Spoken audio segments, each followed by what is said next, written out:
कुछ ऐसे प्रश्न होते हैं जो देखने में तो बिल्कुल साधारण लगते हैं, लेकिन यदि उनके उत्तर सही समय पर ना मिले तो हमारा जीवन उन प्रश्नों के बीच उलझ कर रह जाता है। और यदि हमें सही समय पर सही व्यक्ति द्वारा उन प्रश्नों के सही उत्तर मिल जाएं, तो हम जीवन में सफलता की उस ऊंचाई को छू सकते हैं जिसका हम अंदाजा भी नहीं लगा सकते।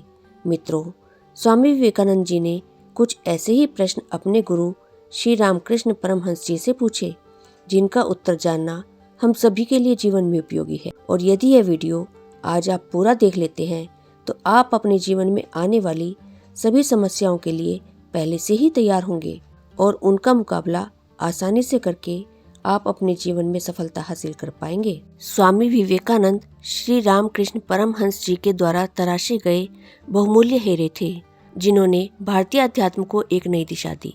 ऐसे महापुरुषों की अद्भुत जोड़ी कई शताब्दियों बाद आती है। धन्य धन्य थे वे लोग जिन्होंने उस युग में मानव शरीर धारण किया था। इन दिव्य आत्माओं के अद्भुत संवाद को आपके सामने आसान भाषा शैली में प्रकट करने जा रही हूँ। दो महान महापुरुष विभूतियों का संवाद भी अद्भुत ही होता है। उनका यह प्रश्नोत्तर हमारे ही प्रश्नों के उत्तर है। श्री रामकृष्ण परमहंस एक अद्भुत संत थे।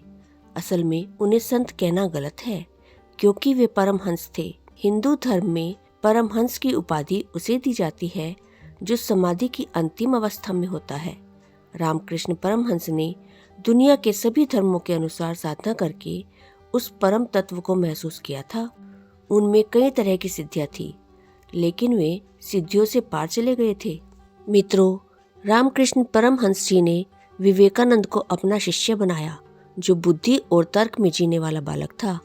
रामकृष्ण परमहंस ने विवेकानंद जी के हर प्रश्न का समाधान कर उनकी बुद्धि को भक्ति में बदल दिया था। यहाँ प्रस्तुत है रामकृष्ण परमहंस और विवेकानंद के बीच हुए एक अद्भुत संवाद के अंश। विवेकानंद जी कहते हैं, मैं समय नहीं निकाल पाता हूँ, जीवन आपाधापी से भरा हुआ लगता है। तो रामकृष्ण परमहंस जी उत्तर देते हैं, गतिविधियाँ तुम्हें घेरे रखती हैं, लेकिन उत्पादकता स्वतंत्रता प्रदान करती है। अर्थात मित्रों, हम सभी के पास अक्सर यह प्रॉब्लम रहती है कि हमें समय नहीं मिलता, लेकिन आप जानते हैं कि इस पृथ्वी पर सभी के पास एक जैसा ही समय है। दिन में 24 घंटे, हर घंटे में 60 मिनट व हर मिनट में 60 सेकंड निर्धारित हैं। चाहे कोई प्रधानमंत्री हो या आम इंसान, हर किसी को ईश्वर ने समय समान रूप से वितरित किया है। फिर हम यह कैसे सोच सकते हैं कि हमारे पास समय नहीं है? जब इस पृथ्वी में सभी के पास समान रूप से समय है, तो समय की कमी केवल हमारे पास है, यह सोचना पूर्णतया गलत है। यह केवल हमारी दिनचर्या के निर्धारित न होने का परिणाम है। इसलिए हमें अपनी दिनचर्या को सुनियोजित करना चाहिए, ताकि हम समय का उत्तम उपयोग कर सकें। वह केवल समय ही है जो एक बार बीत जाता है तो कभी वापस नहीं आता है। स्वामी विवेकानंद जी ने रामकृष्ण परमहंस से दूसरा प्रश्न पूछा कि गुरुदेव, लोगों की कौन सी ऐसी बात है जो आपको सबसे ज्यादा विचलित करती है? परमहंस जी ने उत्तर दिया कि लोगों की यह बात मुझे सबसे ज्यादा विचलित करती है कि जब भी वे कष्ट में होते हैं तो ईश्वर से पूछते हैं कि मैं ही क्यों, किंतु जब वे खुशियों में डूबे रहते हैं तो कभी नहीं सोचते मैं ही क्यों। इसका अर्थ यह हुआ कि मनुष्य इस सांसारिक जीवन में केवल सुखों की ही अनुभूति करे, यह संभव नहीं, क्योंकि सुख व दुख एक ही सिक्के के दो पहलू होते हैं। जो व्यक्ति इन दोनों से मुक्त हो जाता है वह मोक्ष को प्राप्त करता है। इसलिए सांसारिक सुखों की आकांक्षा रखने वाले को दुख का भी भागी बनना ही पड़ेगा। यही बात भगवान श्री कृष्ण ने भगवद गीता में भी कही है, सुख और दुख एक ही सिक्के के दो पहलू हैं। फिर स्वामी विवेकानंद जी तीसरा प्रश्न पूछते हैं, आज जीवन इतना जटिल क्यों हो गया है? परमहंस जी कहते हैं, जीवन का विश्लेषण बंद कर दो, क्योंकि यह इसे और जटिल बना देता है। जीवन केवल जियो। अर्थात आज व्यक्ति के दुख का सबसे बड़ा कारण यही है कि वह हमेशा दूसरों के जीवन से अपने जीवन की तुलना करता है। कौन कहाँ घूम रहा है, कौन कितना खुश है, किसके पास कितना धन वैभव है, इत्यादि। हम हर समय यही सोचते रहते हैं। किसी चीज के ना हो पाने या ना मिल पाने का दुख हमेशा हम अपने मन में बनाए रखते हैं। व यह जीवन ऐसे ही नीरस व्यतीत होता रहता है। ऐसा करने से हमारे भविष्य में होने वाले काम या तो सही से नहीं हो पाते हैं या हम उसका पूरा आनंद नहीं उठा पाते। इसीलिए यह हम पर निर्भर करता है कि हम अपने जीवन को किस तरह से लेते हैं। हम चाहे तो दुख की घड़ी में भी आशा की किरण व छोटी से छोटी चीज में भी खुशी ढूंढ सकते हैं, अन्यथा सब कुछ होने के पश्चात भी हम किसी न किसी चीज के ना होने का दुख मना सकते हैं। फिर स्वामी विवेकानंद जी पूछते हैं, अच्छे लोग हमेशा दुख ही क्यों पाते हैं? रामकृष्ण जी कहते हैं, हीरा रगड़े जाने पर ही चमकता है, सोने को शुद्ध होने के लिए अग्नि में तपना पड़ता है। उसी प्रकार से अच्छे लोग दुख नहीं पाते, अपितु परीक्षाओं से गुजरते हैं। इससे मिले अनुभव से उनका जीवन बेहतर होता है। अर्थात यह पूर्णतः हम पर निर्भर करता है कि हम अपने जीवन में आने वाली समस्याओं व चुनौतियों को किस रूप में लेते हैं। यदि हम बिना कठिनाई के ही आगे बढ़ते रहेंगे तो हम अपने जीवन में कुछ भी नहीं सीख पाएंगे। इसीलिए यह बहुत आवश्यक है कि हम अपने जीवन में सफलता पाने के लिए चुनौतियों के सामने हार मानने या उसे एक समस्या लेने की बजाय उससे लड़ें व उससे कुछ सीखने का प्रयत्न करें। हर कठिनाई या समस्या हमें जीवन का कुछ न कुछ मूल्य सिखा कर जाती है।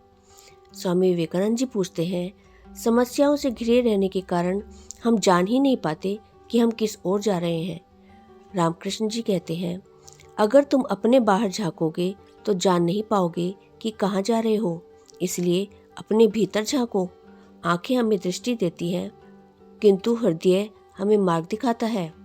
मित्रों, कभी कभी जीवन में ऐसे क्षण आते हैं कि हमें समझ नहीं आता है कि अब कौन सा निर्णय लेना है, क्या उचित रहेगा और क्या नहीं।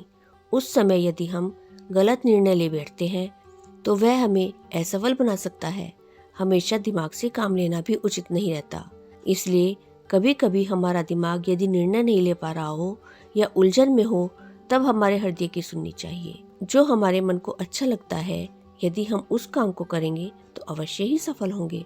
स्वामी विवेकानंद जी पूछते हैं, कठिन समय में भी कोई अपना उत्साह कैसे बनाए रख सकता है? रामकृष्ण जी कहते हैं, हमेशा इस बात पर ध्यान दो कि तुम अब तक कितना चल पाए, बजाय इसके कि अभी और कितना चलना बाकी है। जो कुछ पाया है हमेशा उसे गिनो, जो प्राप्त न हो सका उसको नहीं। मित्रों, जीवन में कठिन समय अवश्य आता है, वह यदि हम उसके सामने हार गए या थक गए तो हम आगे बढ़ ही नहीं पाएंगे। जीवन में कभी भी असफलता से नहीं डरना चाहिए, क्योंकि सफलता व असफलता दोनों ही जीवन के अंग है। सफलता जहाँ हमें किसी चीज की प्राप्ति करवाती है, वहीं असफलता हमें कुछ न कुछ सिखा कर जाती है, साथ ही आगे भी प्रयास करते रहने की प्रेरणा देती है। यदि हम असफलता के डर से प्रयास करना ही छोड़ दें तो हम कभी भी अपने जीवन में सफल नहीं हो पाएंगे। फिर स्वामी विवेकानंद जी पूछते हैं कि कभी कभी मुझे लगता है कि मेरी प्रार्थनाएं व्यर्थ जा रही हैं। रामकृष्ण जी कहते हैं, कोई भी प्रार्थना व्यर्थ नहीं जाती। अपनी आस्था बनाए रखो और डर को एक ओर रख दो। जीवन एक रहस्य है जिसे तुम्हें खोजना है। यह कोई समस्या नहीं है जिसे तुम्हें सुलझाना है। मेरा विश्वास करो, यदि यह तुम जान पाओगे कि जीना कैसे है, तो सचमुच जीवन बेहद आश्चर्यजनक है। मित्रों, जीवन में कुछ कठिनाई आने पर या किसी को खो देने पर हम अपने जीवन को व्यर्थ समझने लगते हैं। वह किसी किसी के मन में तो आत्महत्या तक के विचार आने लगते हैं, जो पूर्णतया गलत है। यह जीवन हमें विधाता ने दिया है। वह हर कोई यहाँ कुछ न कुछ करके जाता है। हर किसी के जन्म लेने का एक उद्देश्य है और हर किसी का संसार में कुछ न कुछ योगदान होता है। इसलिए बिना यह सोचे कि हमने अभी तक क्या पाया और क्या खोया है, हमें इस बात का चिंतन करना चाहिए कि हम अभी क्या कर रहे हैं, वह उससे हमारा व दूसरों का क्या भला हो सकता है। फिर स्वामी विवेकानंद जी पूछते हैं कि मैं अपने जीवन में सर्वोत्तम कैसे हासिल कर सकता हूँ। रामकृष्ण जी उत्तर देते हैं, बिना किसी अफसोस के अपने भूतकाल का सामना करो, पूरे विश्वास के साथ अपने वर्तमान को संभालो व निडर होकर भविष्य की तैयारी करो। मित्रों, मनुष्य का ज्यादातर समय अपने भूतकाल में घटित हुई घटनाओं को सोचने में ही लग जाता है। यह भविष्य में उसके साथ कैसा होगा यह सोचने में निकल जाता है। व्यक्ति को भूतकाल व भविष्यकाल का चिंतन करने के बजाय वह वर्तमान में क्या कर्म कर रहा है उस पर ध्यान देना चाहिए। भूतकाल में घटित हुई घटनाओं से शिक्षा लेकर वह भविष्य की तैयारी करके मनुष्य को वर्तमान के कर्म करने चाहिए। साथ ही उससे मिलने वाले परिणामों की तैयारी भी उसे पहले ही कर लेनी चाहिए। मित्रों, किस तरह से रामकृष्ण परमहंस जी ने स्वामी विवेकानंद का मार्गदर्शन करके उन्हें सामाजिक कार्य करने के लिए प्रेरित किया, आइए जानते हैं इस कहानी के माध्यम से। एक दिन स्वामी विवेकानंद अपने गुरु रामकृष्ण परमहंस के साथ बैठे थे और उनसे ज्ञान की बातें सुन रहे थे। उसी दौरान विवेकानंद जी उनसे बोले, गुरुजी, मेरे मन में तपस्या करने की चाहत जगी है। मैं तपस्या किसी साधारण स्थल पर न करके हिमालय की शांत कंदराओं में करना चाहता हूँ। वहाँ पर न तो किसी तरह की विघ्न बाधाएं आएंगी और न ही मेरी एकाग्रता भंग होगी। इस बारे में आपका क्या कहना है? विवेकानंद की बात सुनकर रामकृष्ण परमहंस मुस्कुराते हुए बोले, पुत्र, जब तुमने निश्चय कर ही लिया है तो मेरी राय क्यों पूछते हो? यह सुनकर विवेकानंद जी बोले, गुरुजी, अभी मेरे जीवन की शुरुआत है। मैं अनेक फैसले गलत भी ले सकता हूँ, इसीलिए आपसे आपका मार्गदर्शन चाहता हूँ। विवेकानंद की यह बात सुनकर रामकृष्ण परमहंस बोले, पुत्र, यदि मेरा मार्गदर्शन चाहते हो तो मैं यह अवश्य दूंगा। इस बारे में मैं यह कहूँगा कि हमारे यहाँ लोग भूख से तड़प रहे हैं, रोगों से ग्रस्त हैं, चारों तरफ अशिक्षा एवं अज्ञान फैला हुआ है, चारों तरफ अंधेरा ही अंधेरा है। यहाँ लोग रोते चिल्लाते रहें और तुम हिमालय की किसी गुफा में जाकर तपस्या और समाधि में आनंद के साथ निमग्न हो जाओ, क्या यह तुम्हारी आत्मा स्वीकारेगी? रामकृष्ण परमहंस जी के इन शब्दों ने स्वामी विवेकानंद की आत्मा को झकझोर डाला। उन्हें समझ आ गया कि स्वामी जी उन्हें क्या समझाना चाहते हैं। उन्होंने इसी समय संकल्प लिया कि वह अपना जीवन गरीबों की सेवा करने एवं शिक्षा का प्रचार प्रसार कर अज्ञानता को दूर करने में लगाएंगे। इसके बाद वह अपने गुरु का आशीर्वाद ले उन्हें प्रणाम कर वहां से चले गए। लेकिन इस बात पर उनके मन की दुविधा उस दिन हमेशा के लिए निकल गई। उसके बाद से वह आजीवन सबको यही समझाते रहे कि सबसे बड़ा कर्म, सबसे बड़ा धर्म है एक मनुष्य का दूसरे मनुष्य की मदद करना। विवेकानंद जी के जीवन को बड़ा बदलाव देने का श्रेय उनके गुरु रामकृष्ण परमहंस को ही जाता है, जिनसे मुलाकात के बाद उनके जीवन में सब कुछ बदल गया। तो मित्रों, आशा करती हूँ कि इस वीडियो से आपको काफ़ी कुछ सीखने को मिला होगा। यदि यह वीडियो आपको अच्छा लगा है तो इसे लाइक शेयर जरूर कीजिएगा और आपके अपने चैनल वर्ड्स ट्रेजर को सब्सक्राइब कर लीजिएगा। Thank you.